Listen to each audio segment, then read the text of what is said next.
Mitch is right about one thing. There are some big decisions that have to be made, but it's over. It has been a long road, but it is finally over. Now what? Now we just wait. Look, honestly, nobody knows what Shad's thinking. We're all just kind of sitting here waiting and trying to see what he's going to do. We don't know what he's thinking. We don't know what he's planning to do, so we wait. Honestly, I'm not that good at waiting, so I'm so glad you asked what I would do, because I got an answer for you. The first thing I would do, I'd fire Doug, Trent, Press could get in there, Ryan Nielsen. Look, honestly, a U-Haul truck is $19.95. That's honestly a life lesson. $19.95 is all it costs you to get somebody out of your life. Less than $100. Each one of these guys could all have their own U-Haul truck. Shad, I will cash app you that right now. Go on ahead and line them up outside the Miller Electric Center tomorrow. After I get these guys and their U-Haul trucks out the parking lot, I'd bring in my next guy. I'd go get Will McClay. Now, he would be the next general manager for the Jaguars, if you ask me. He's been the man behind the scenes in Dallas while Jerry Jones is the owner acting as general manager. He's the guy that's making those roster decisions, that has stacked that roster with talent. Think about this. There's always frustration from Cowboys fans about why they don't make it as far as they'd like to, because they have the talent and they don't live up to it. He brings the talent in. The coach has to do with that.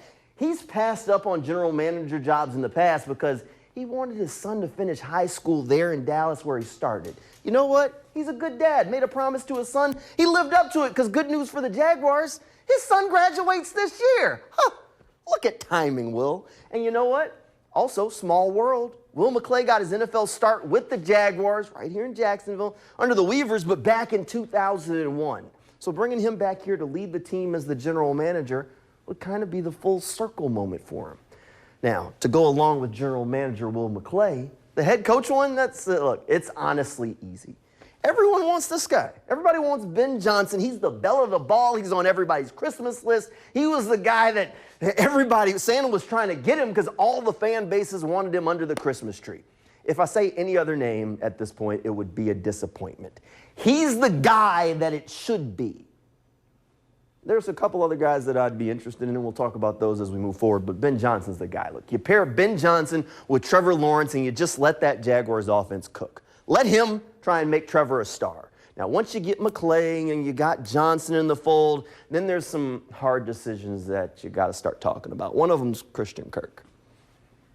Look, he's been the topic of discussion since the trade deadline, when there were rumors about him being on the block and rumors about the Pittsburgh Steelers collar.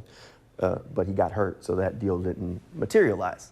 Honestly, I'd keep him. I'd try and rework the contract.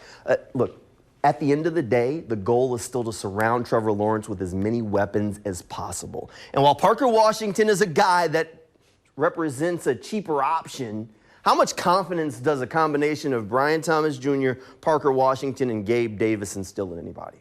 That's not a shot at any of them, but that's not going to say, whoo, defensive coordinators are going to be up at night.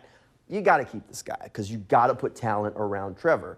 Now, Parker's got to show he can be a more consistent option before you can cut the cord, so that means you keep the veteran until you're ready to make that move. Now, there are some other moves along the way, but I'm going to jump straight ahead to the draft. The Jaguars have locked up the 5th pick. With any luck, Cam Ward, Shedeur Sanders, Travis Hunter will all go before the Jaguars on the clock. That leaves just one pick ahead of them that you got to worry about.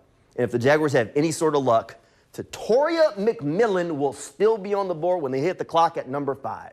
Yes, I do. I want the Jaguars to draft another wide receiver in the 1st round. I mean, how could I not? He's a 6'5" monster. And I just said, you want to surround Trevor Lawrence with as much talent as possible. And this guy is talent. Think about this. Brian Thomas Jr. to Toria McMillan to go along with Christian Kirk, Evan Ingram, Travis Etienne. Oh, with Ben Johnson drawing up all the plays. That would be fun to watch. Yeah, the defense has problems, but the draft doesn't end after round 1, so there's still time to fix that. Look, honestly, that's what I would do. But Shad didn't ask me, so now we just kind of got to sit and wait until we find out what he's going to do. Hopefully it's not a long wait, because I don't wait very well. But we'll talk more about it on the next episode of Teal the Show. We'll have Frank Frangie in the building.